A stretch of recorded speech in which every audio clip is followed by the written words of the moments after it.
오늘 이 말씀, 우리가 읽은 말씀 너무 잘 아는 말씀입니다. 예수님의 그 족보 중에서 예수님께서 나신, 예수님께서 탄생하신 이야기인데, 사람들이 성경 좀 처음 한번 읽어보는 사람들 대다수가 이런 이야기를 합니다. 뭘 읽어보니까 뭐 족보, 누가 낳고 이런 것밖에 없더라 해가지고 처음 이렇게 첫 장을 읽다가 그냥 지레 포기를 하시는 분들이 가끔씩 있습니다. 그럼 누가 누구를 낳고 굉장히 중요합니다. 족보라고 하는 것은 여러분 무시하는 것이 아니라 개한테도 족보가 있잖아요. 진돗개들 같은 경우 아주 그 족보가 있습니다. 족보 없는 그 개를 갖다가 뭐라고 합니까? 여러분 똥개라고 하면 똥개. 잡종이에요, 잡종. 그런데 개도 족보가 있는데 우리가 족보가 없다고 하면은 말이 됩니까? 오늘 마태복음 1장에서는 아브라함부터 시작해요. 아브라함부터. 그럼 창세기 때는 족보가 나오지만 하와하고 아담이 이제 나오잖아요. 아담이 이제 우리 조상의 최시발점, 시작점입니다. 아담과 하와가. 그런데 마태복음에서는 이미 죄를 짓고 모든 인류가 지옥으로 떨어져야 될 이 인류의 새로운 소식, 이제 하나님과 언약 관계를 맺은 아브라함부터 시작이 된다는 거예요. 그 차이를 여러분들이 아셔야 된다는 거예요. 왜 아브라함부터 이렇게 나오지? 이렇게 생각할 것이 아니라 아브라함은 하나님과 언약 관계를 맺었어요. 그래서 믿음의 조상이란 말을 쓰는 거죠. 그런데 여기에 쭉 누가 누구를 낳고 하면서 이렇게 쭉 내려옵니다. 내려오는데 특이한 상황이 하나 있어요. 예수님의 탄생은 달라요. 예수님의 탄생은 다르다는 거예요. 보통 사람이 태어나는 것은 남자와 여자가 성적인 결합을 통해서 이제 자녀가 탄생을 하게 되죠. 근데 예수님의 탄생은 그렇게 되어버리면 문제가 생깁니다. 모든 인류가 타락했기 때문에 모든 인류는 죄를 지었습니다. 그래서 하나님의 영광에 이를 수가 없는 거예요. 예외가 없습니다. 성인군자도 다 죄인입니다. 여러분들이 존경하는 대한민국의 강개토 대왕, 세종대왕, 그 다음에 이순신 다 죄인임을 기억하셔야 돼요. 모든 인류의 예외는 없다는 거예요. 그러면 이 죄지은 인류를 구원하기 위해서 구원자가 와야 되는데, 여러분 구원이라고 하는 것은 구원할 구자, 우리가 함으로 풀어서 이제 설명을 하면 도울 원자입니다. 돕는다는 거예요. 여러분 우리가 어려움에 빠졌어요. 경제적인 지금 아주 큰 어려움에 빠졌습니다. 누군가 큰 돈을 가지고 내 경제적인 어려움을 도와줄 수 있는 구원자가 필요하잖아요. 세상에 있어서도 여러 가지 구원자가 필요합니다. 건강, 지금 말기 암 환자입니다. 그러면 세상 의학으로도 치료가 되지 않는 이 부분에서 어떤 구원자 도와주실 분이 필요하단 말이에요. 치료해 주실 분이 필요하단 말이에요. 그 구원자 도와줄 수 있는, 구원해 줄 수 있는 사람이 필요하다는 거예요. 세상에도 이게 필요하지만 이런 것은 여러분 가장 우선순위가 아니에요. 경제적인 건강, 근데 가장 중요한 것은 우리 인류가 죄를 지었기 때문에 죄로부터 우리를 구원해 주실 분이 필요한데 그분이 예수님이신데 그분이 인간처럼 남자와 여자의 그 성적인 결합을 통해서 태어난다 그러면은 우리를 구원할 수가 없는 거예요. 왜? 남자와 여자의 그 성적인 관계를 통해서 태어나면 똑같은 죄인입니다. 죄인이 죄인을 구할 수는 없는 거죠.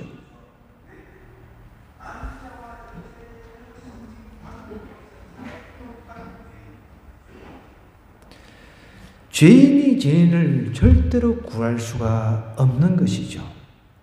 그래서 이제 쭉 낳고 이렇게 하면서 1장 16절 한번 먼저 가볼게요.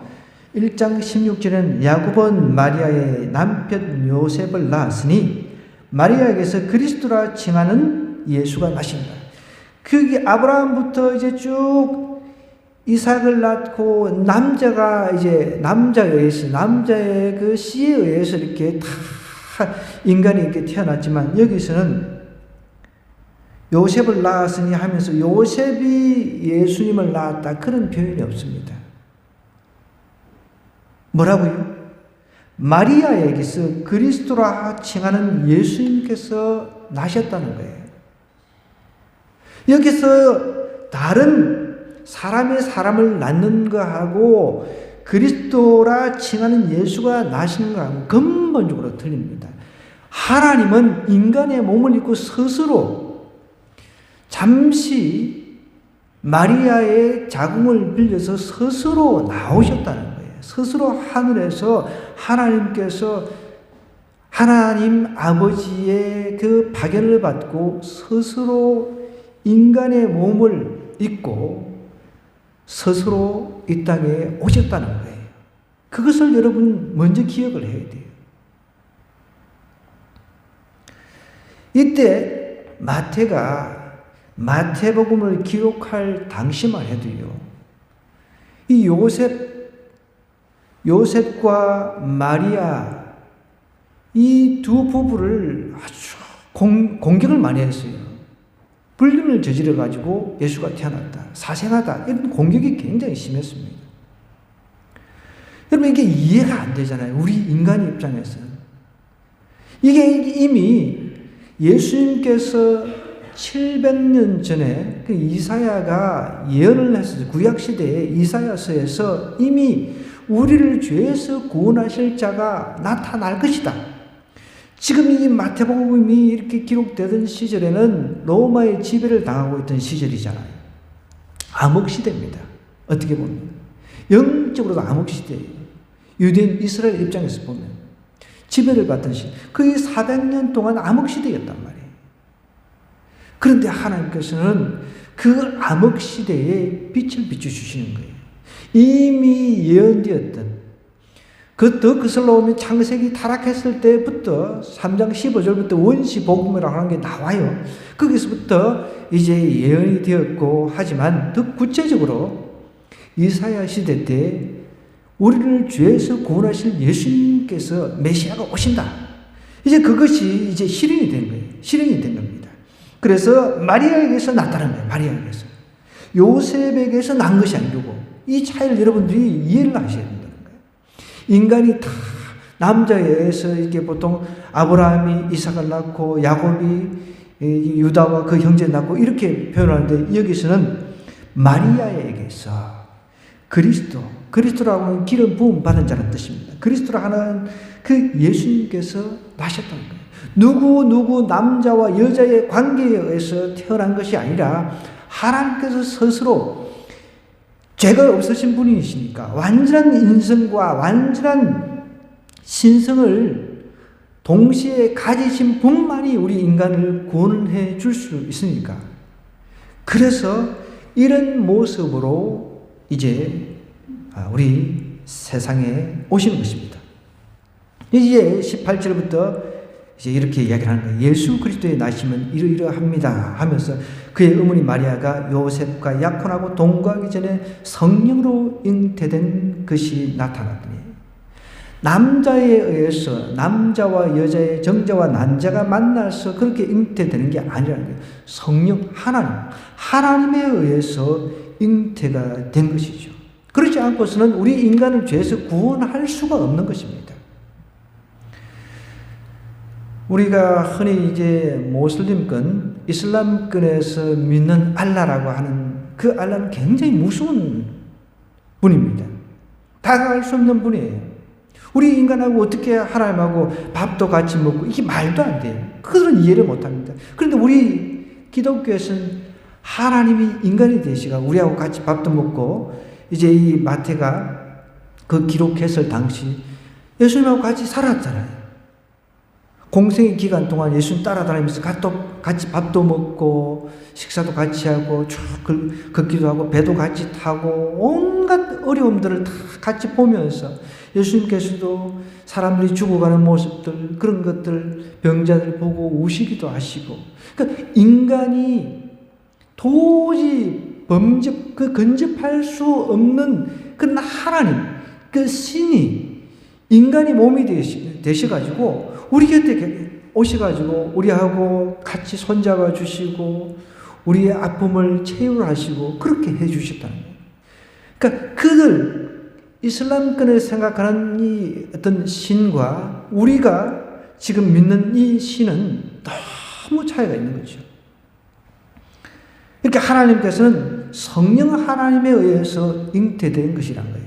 딱 이 차이를 다른 사람들은 이게 이해가 안 되죠. 근데 우리는 이것을 믿음으로 받아들이는 것입니다. 똑같이 인간이 인간을 구할 수 없는데 모든 인간은 죄인이기 때문에 죄인이 어떤 방법으로 오든 그 죄인은 죄인이기 때문에 죄가 있는 상태에서 죄인을 갖다가 구원할 수는 없죠. 죄가 완전히 없어야 돼요. 완전히 죄가 없어야 되고 그럼 신밖에 없거든요. 신만이 죄가 없습니다. 그리고 또 완전한 인간, 죄 있는 인간이 죄인을 구할 수가 없기 때문에 완전한 인간이 될 수밖에 없는 조건이 성령으로 잉태되는 것입니다. 인간의 몸을 정자와 난자와 결합하는 그 순간부터는 죄인이기 때문에 안 되는 거죠. 성령에 의해서 이렇게 나타나는 것입니다. 이런 상황이 이제 생긴 거죠. 그게 하나님에 의해서 하나님께서 정해진 시간에 이렇게 예수님께서 성령으로 잉태됐는데 이제 남편 요셉 정혼을 합니다. 한 1년 정도 약혼. 우리나라도 예전에는 약혼 기간이 있었고 요즘에 약혼 거의 안 하잖아요. 바로 결혼을 바로 하는데 한 이제 정혼 기간 해가지고 한 1년을 이제 거치면서 갑작스럽게 정혼한 여자가 마리아가 임신을 했으니 뭐 얼마나 황당하겠습니까? 율법으로는 그런 사람들 같은 경우 돌로 쳐야 됩니다. 돌로 쳐서 죽여야 됩니다. 근데 요셉은 의로운 사람이라고 그랬습니다. 그때 당시 의로운 사람이라고 것은 죄가 없는 그런 사람이 아니라 하나님의 그 율법을 철저하게 지키고 경건하게 살려고 하는 사람이었다는 것이죠. 이 요셉은. 그를 드러내자고 이 사건을 마리아가 임신했다는 이 사실을 갖다가 드러내지 않으려고 했다는 거예요. 가만히 끊고자 했다는 거예요. 남의 그 흠을 갖다가 우리는 갖다가 흠도 끄집어내가지고 뻥튀기 해가지고 그냥 완전히 그냥 막 난도질을 하는 경우가 있잖아요. 우리 사람들은 아내의 흠, 남편의 흠, 자녀의 흠 다 그냥 끄집어내가지고 더 긁어서 부스럼을 내려고 하는데 이 요셉은 정말 우리가 배우게 될 사람 중에 한 사람입니다. 가만 동네방네 이렇게 떠들어가지고 돌로 쳐서 율법의 말씀한 대로 돌로 쳐서 죽이는 것이 아니라 좀 그래 내선에서 그냥 깨끗하게 이렇게 끝내자. 여러분 우리 자매들은 만나도 이런 남편을 만나기를 바랍니다. 우리 청년들 아멘. 앞으로 미래 결혼을 해야 될 우리 청년들 또 우리 학생들 이런 남자 달라고 기도하셔야 돼요. 지금부터. 아멘 한 대로 될 줄 믿습니다. 이 일을 생각할 때 주의 사자가 하나님께서는 이렇게 생각하고 있을 때 미리 이 문제를 더 비화시키지 않기 위해서 하나님께서 개입하신 모습이 보입니다. 이제 이렇게 하려고 요셉이 생각하고 있었어요. 딱 조용히 끊으려고. 그런데 딱 그때 주의 사자가 꿈에 나타나가지고 이렇게 이야기합니다. 다윗의 자손 요셉아, 내 아내 마리아 데려오기를 무서워하지 말라. 그에게 잉태된 자는 성령으로 된 것이다. 인간에 의해서 된 것이 아니라는 것을 초자연적인 현상으로 하나님의 사자가 꿈에 나타나서 이야기를 해주는 거예요. 만약에 그런 게 없었다면, 에이, 그래, 우리는 끝, 이렇게 해서 끝을 냈을 수도 있을 것입니다. 하나님은 하나님께서 계획한 것은 하나님께서 이끌어 가십니다. 우리 그걸 아셔야 돼요. 우리가 비록 실수해가지고 이 문제를 갖다가 막 비비꼬고 그렇게 할지라도 하나님께서 하나님의 뜻 가운데서 그것을 갖다가 실타래를 하나하나 풀어가지고 좋은 방향으로 이끌어 가시는 분이 하나님이시라는 거예요. 모든 인간은 다 실수하잖아요. 만약에 요셉이 이렇게 실수하도록 내버려 두었다면 어떻게 됐을까요? 이때 당시 여러분, 마리아가 결혼할 당시는 그때 당시 남자는 12세, 성인이 되는 시기가 결혼할 수 있는 나이가 12세, 여자는 13세였다고 그래요. 우리 12세, 13세면 중학생 나이죠. 그때 당시 20세가 넘어가면, 결혼을 못하고 20세가 넘어가면은 이건 수치의 대상인 거죠. 오늘날로 생각하면 안 돼요. 오늘날은 지금 우리 중학생들 시집가고 장가가는 게 없잖아요. 시집가고 장가가라고 해도 안 가고 30 넘어가지고 40, 요즘에 40 초반에 처제를 낳는 이런 아주 참 국가적으로 비극인 상태가 계속 지속되고 있는데, 몇십 년 동안 나라에서도 어떻게 해서든지 애 낳으려고, 애 빨리 낳으라고 그러는데 이게 큰 국가적인 문제가 된 거죠. 사실 참 바람직한 것은 이 10대 때부터 그냥 빨리 다 시집 보내고 장가 보내버리면 참 문제가 없는데, 그때는 12살, 남자 12살, 여자 13살. 그러면은, 자, 마리아는 몇 살쯤 됐을까요? 최소한 20 이하죠. 10대 후반인데 만약에 요셉이 자기가 임신 사실을 이야기를 했을 때 당신하고 이제 우리 끝이다 이렇게 했더라면 어떻게 됐을까? 얼마나 절망하고 낭망해서 자절했을까? 그렇다고 해서 애를 그 당시에 뭐 혼자서 키울 수도 없는 상황이잖아요. 그때는 분리를 해가지고 돌 맞아 죽어야 되는 그런 상황이잖아요. 그런 거 보면 정말 이 요셉이 아무리 묵상해도 참 대단한 사람입니다. 닮고 싶은 사람 중에 한 사람입니다. 그렇게 생각이 듭니다. 그러면서 하나님께서 개입하셔가지고 사자를 보내가지고 꿈에 탁 나타나시가 이렇게 가르쳐 주는 거예요. 여러분, 꿈. 제가 예전에 꿈에 대한 이야기도 한번 했습니다. 꿈도 개꿈이 있고 영적인 꿈이 있다는 거예요. 잘 구분하셔야 돼요. 그래서 잠자리가 참 중요한 거예요. 좋은 조건 속에 잠을 잘 자야 이 좋은 영적인 꿈을 꾸는 거예요. 생각도 좋은 생각을 해야 영적인 꿈을 꾸는 거예요. 맨날 엉뚱한 생각하다가 그 잠에 들면 이상한 개꿈 꾸고 아주 그냥 뭐 악몽을 꾸는 거죠. 또 아침부터 밤에 잠들 때까지 하나님의 말씀으로, 성령으로, 예수님으로 이렇게 충만해 있으면 당연히 영적인 꿈을 꿀 수밖에 없겠죠. 요셉은 어려운 사람이라고 그랬어요. 성경이 그것을 증거를 하고 있습니다. 늘 말씀, 하나님의 그 율법 가운데서 다 하나님의 뜻을 이제 찾고, 과연 하나님의 뜻이 이것이 맞는가, 저것이 맞는가, 이렇게 늘 조심하면서 혹시 내가 하나님 앞에 죄를 범하지는 않는가, 이런 생활을 이어왔던 사람이에요. 그러니까 하나님께서 사자를 보내가지고 꿈에 현몽하여 딱 나타나셔가지고, 요셉아, 내 아내 마리아 데려오기를 무서워하지 말라 그랬어요. 여러분, 굉장히 중요한 거예요. 그러면 가르쳐 주는 거예요. 그에게 잉태된 자는 성령으로 된 것이다라는 거예요. 성령으로. 성령께서 지금 마리아의 그 자궁을 갖다가 빌렸다는 겁니다. 빌렸다는 것입니다. 그러면서 이제 구체적으로 아들을 낳을 것이다. 딱 이야기를 해주는 거예요. 아들을 낳을 것이니까 사람 입장에서는 낳는 거죠. 아들을 낳을 것이니까 이름을 어떻게 하라고? 예수라고 이야기를 합니다. 자, 예수. 우리 지난번에 여호수아를 끝냈습니다. 여호수아 뜻이 하나님 구원이시다 이런 뜻입니다. 여호수아의 그 헬라어식, 그러니까 그리스식 표현이, 발음이 예수입니다. 예수. 그때 당시는 그리스가, 그러니까 헬라가 문화권이니까 그리스가, 로마가 세계를 지배하던 시절이잖아요. 그러니까 쉽게 생각하세요. 그 히브리식을 갖다가 이제 헬라 문화 지배를 받고 있었으니까, 우리가 일제 지배 받았을 때 이름을 갖다가 다 일본식으로 바꿨잖아요. 그런 식으로 이제 예수, 헬라식으로 예수라 그랬습니다. 그 뜻을 이제 잘 풀어주고 있습니다. 예수로 하는데 이 뜻이 예수님의 그 이름에 비밀이 있다는 것입니다.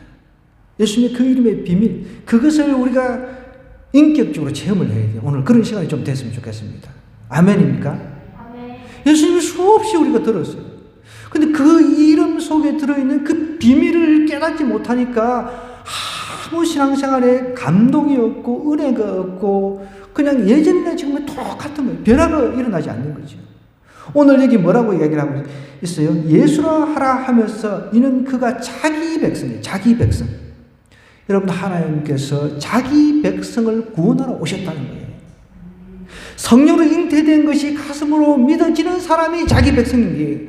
자기 백성인 거예요. 그런데 성령으로 잉태된 것이 안 믿어지죠. 아이고, 뭐 이런 말이 어딨어. 어떻게 남자가 여자가 이렇게 만나가지고 이렇게 애를 낳는 것이지 성령으로 말도 안 돼. 못 믿는 사람은 하나님의 백성이 아닌 것입니다. 구원받은 백성이 아니라는 거예요. 오늘 우리 주위에도 하나님 믿는다 하면서 하나님의 백성 아닌 사람이 너무 많이 있다는 거예요. 여기 분명히 이렇게 이야기를 하고 있잖아요.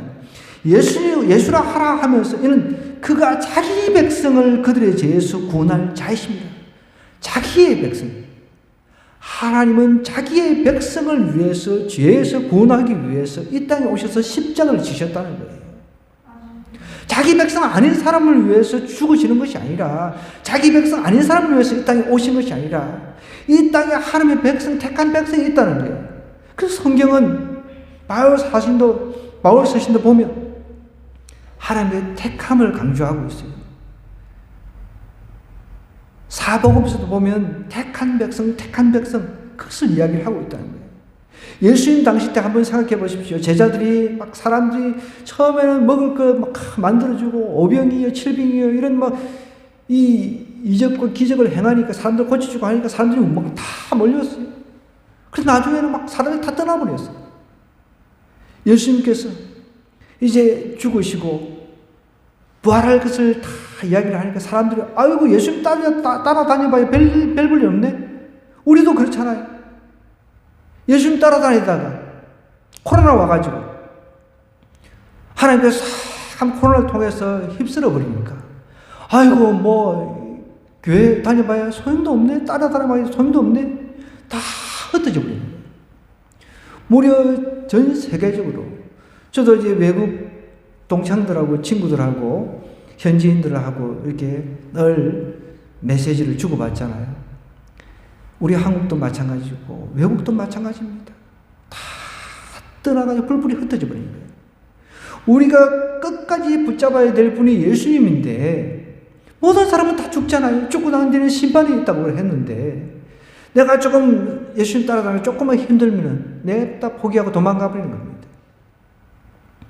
그저 예수님을 따르는 목적이 내 사업 잘 되고 내 빵, 내 떡 먹을 것, 내 필요를 채워주시는 그것이 목적이 되어 있으니까 조금만 어려움이 오면 떠나버리는 거예요. 무려 한국교회도 지금 20% 이상이 빠져나가버리는 거예요.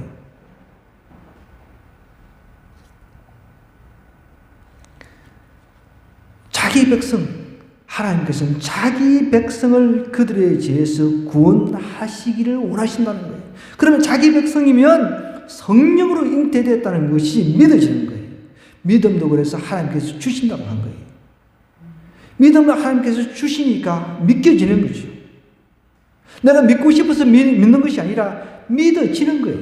그러니까 말씀이 믿어지니까 예수님의 제자들, 12제자들은 다른 사람 다 들어 니네들도 떠나려고 그러냐. 그러니까 하나님 말씀이 여기 있는데 우리가 어떻게 떠납니까? 결국은 그 가로 빼고 12제자들은 분명히 예수님께서 그때 당시 약속하셨어요. 12제자들 너희들은 앞으로 12고을을 다스릴 것이라는 거예요.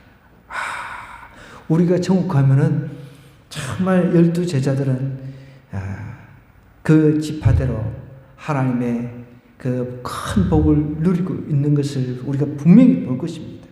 자기 백성들을 그들의 죄에서 구원할 자.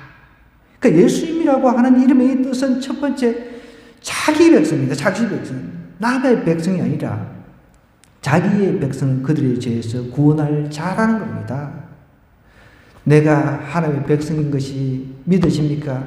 확실하게 믿어집니까? 여러분, 안 믿는 사람은 하나님의 백성이 아닌 거예요. 죄송하지만.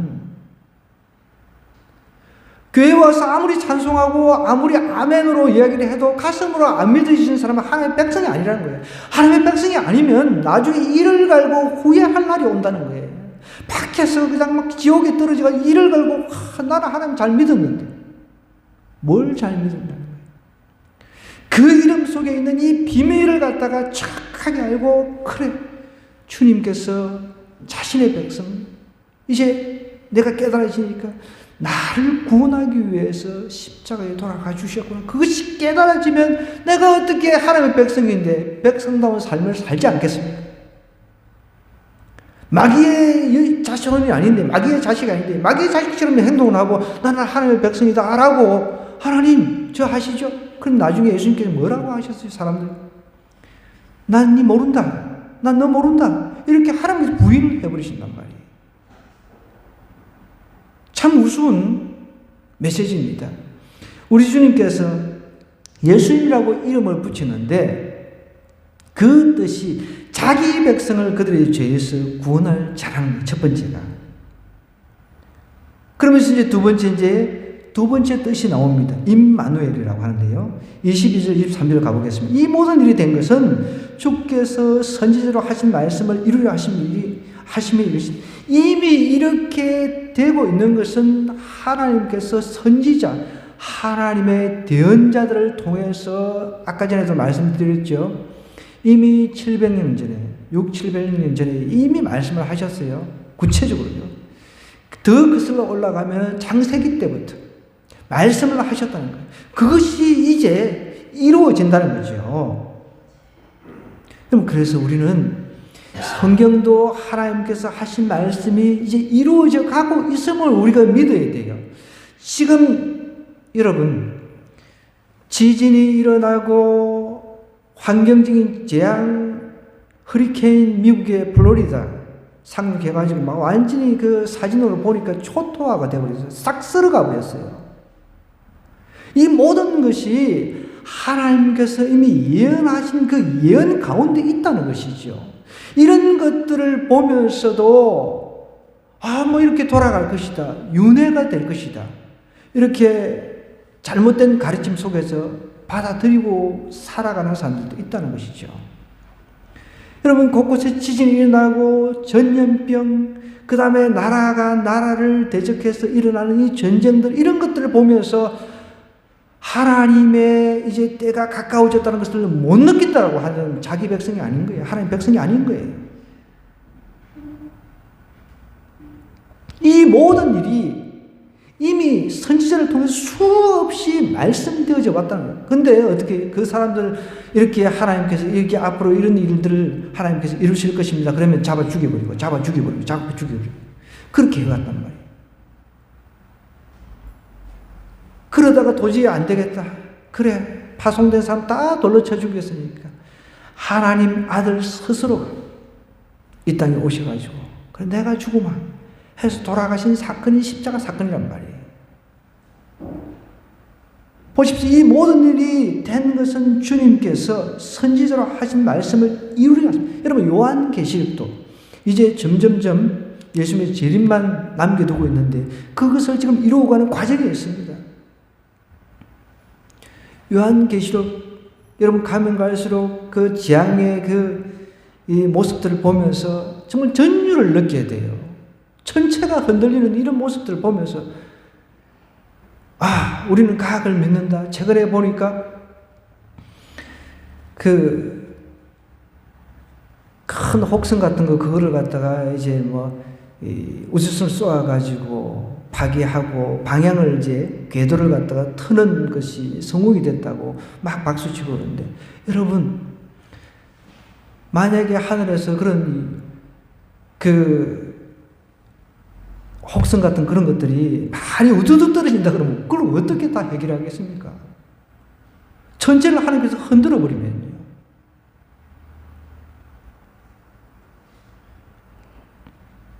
하나님께서 말씀하신 것은 반드시 이루어지신다는 사실을 기억하셔야 돼요.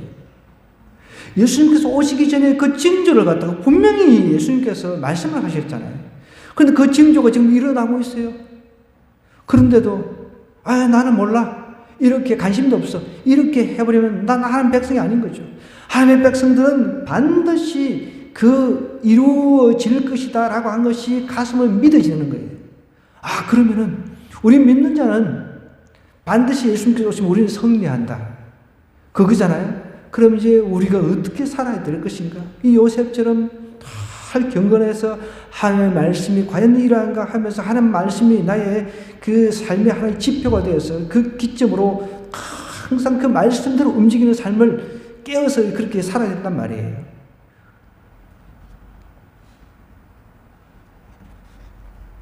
23절에 볼까요? 처녀가 잉태하여 이제 아들 낳는데 두 번째 뜻이 나옵니다.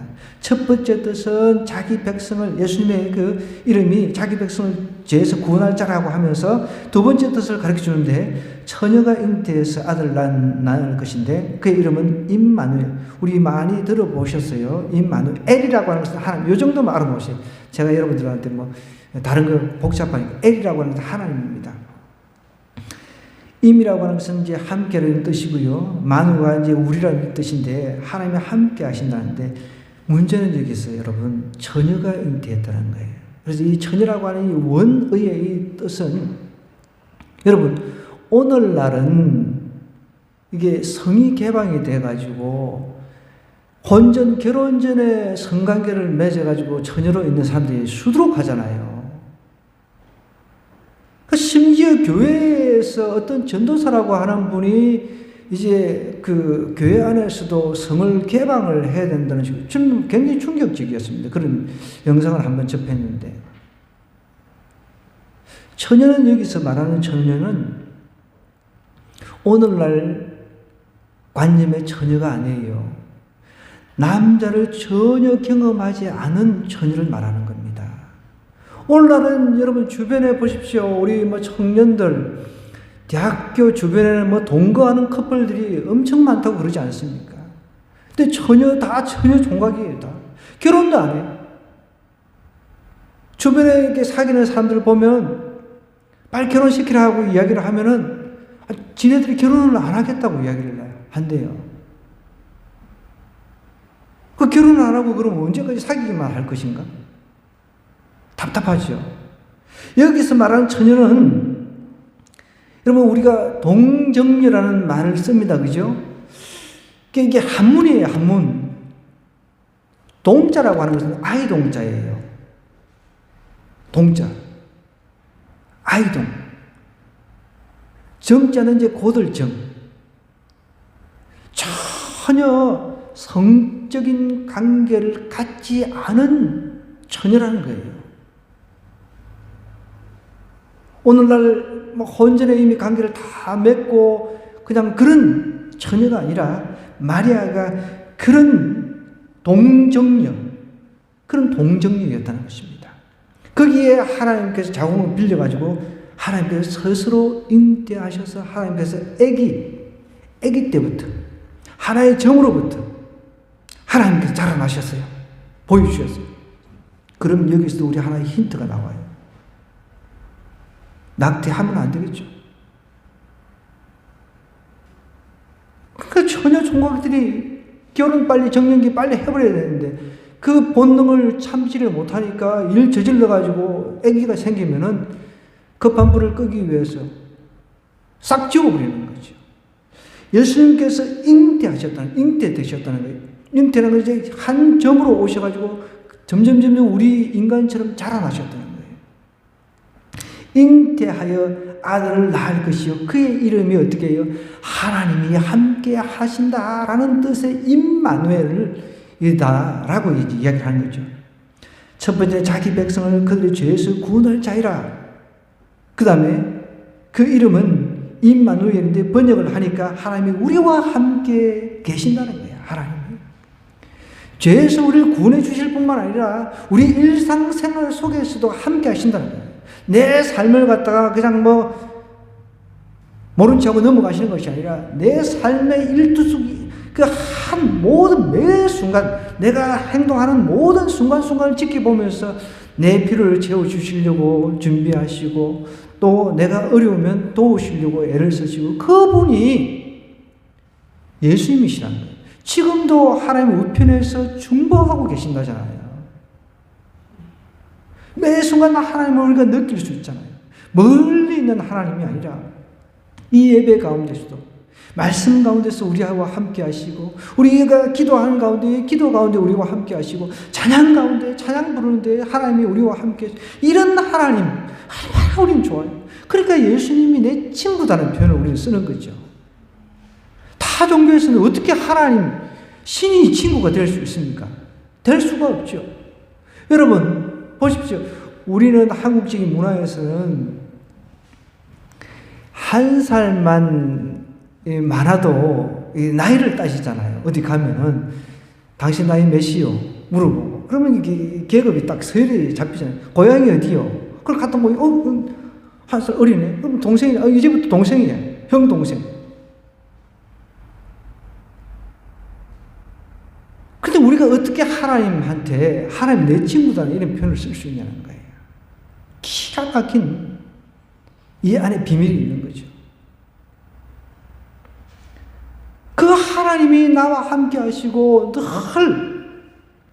우리와 함께 계시는데 지금 늘 내 삶 속에 조금만 어려움이 닥치면 하나님이 어디 있어? 막 이러고 막 조금만 어려우면 아유 나 이런 하나님 안 믿을란다. 떠나버리는 거죠. 하나님이 지금 우리와 함께 하시기 위해서 인간으로 오셨다는 거예요. 그 전에는 예수님 오시기 전에는 하나님이 굉장히 좀 멀리 있었습니다. 어떤 면에서는 하나님을 함부로 만날 수가 없었어요.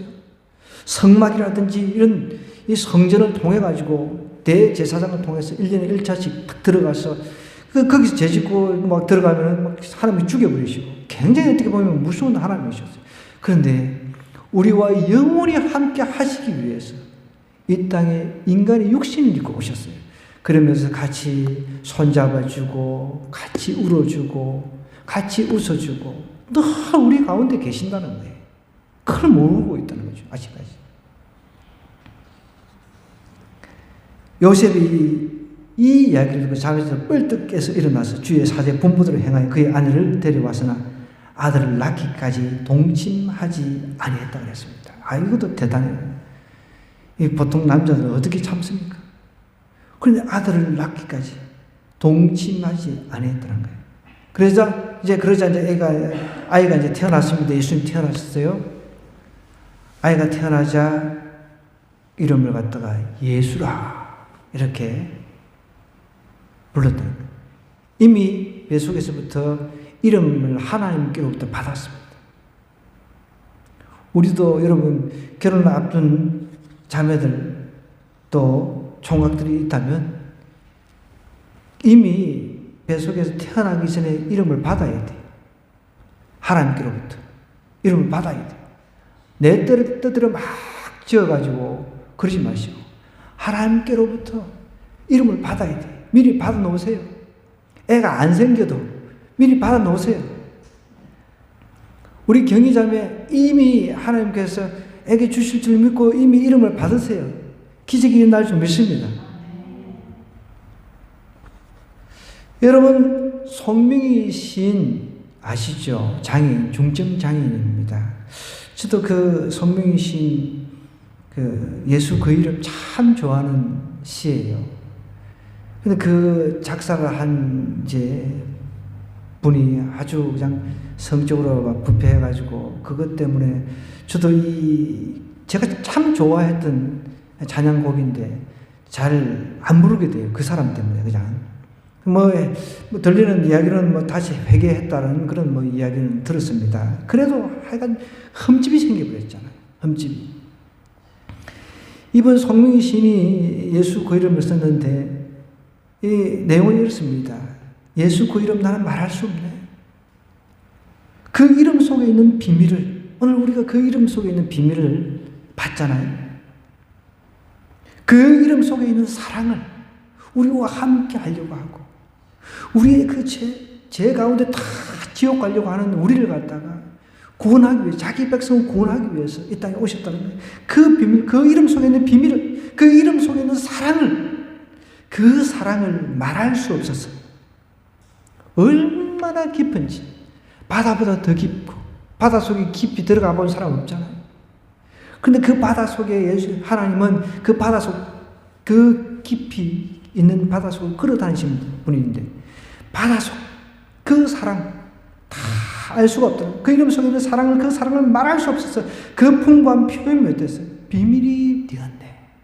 참 기가 막힌 신비. 그 이름이 비밀이 되었네. 사람들 그 이름 건축자의 버린 돌처럼 버렸지만 사람들이 다 버렸어요. 예수 알 소용없어. 다 버렸다는 것입니다. 내 마음에 새겨진 이름. 여러분, 하나님 자기 백성에게는 이 마음에 하나님의 이름이, 그 비밀의 이름이 새겨지게 되어 있습니다. 내 마음에 새겨진 이름은 아름다운 보석이라고 했습니다. 세상에 돈이 보석입니까? 금이, 다이아몬드가 보석입니까? 예수님의 이름이, 그 깊은 비밀이 이 새겨진 그것이 진짜 비밀인 거예요. 그것이 보석인 거예요. 내게 있는 비밀이라. 내 마음에 숨겨진 기쁨, 예수. 그 이름 나는 말할 수 없네. 예수님이 정말 보석인데 그것을 모르고 그 보석은 냈다 버려버리고 다른 쓸데없는 거 다 썩어 문드러지는 그것을 보석인 양 가지고 붙들고 살아가잖아요. 우리가. 우리 주변의 모습들이 그거예요. 정리를 하겠습니다. 여러분, 예수님의 이름, 그 뜻이 무엇입니까? 자머릿속으로 생각해 보십시다. 우리를 죄에서 구원할 자라는 거예요. 그뿐만 아니라 우리가 영원히 주님이 우리와 함께 해주시겠다는 이 약속의 비밀이 예수님의 이름 그 안에 들어있다는 거예요. 그 모습을 우리가 좀 알아야죠. 우리를 죄에서 구원해 주신 그 주님과 동행하는 좀 한 주가 되고요. 예수님의 그 이름 우리가 흔히 그냥 어떻게 보면 길거리에 그냥 굴러다니는 것처럼 그렇게 흔한 이름이 아니라 이 이름의 그 비밀을 좀 깊이 생각하는 그런 한 주가 되었으면 좋겠습니다. 우리 함께 이 말씀 생각하면서 기도하십시다. 하나님, 예수 그 이름의 그 비밀 우리 가슴판에 새기고 주님과 동행하는 한 주가 되게 해 주옵소서. 주여 한번 외쳐 기도하고 가겠습니다.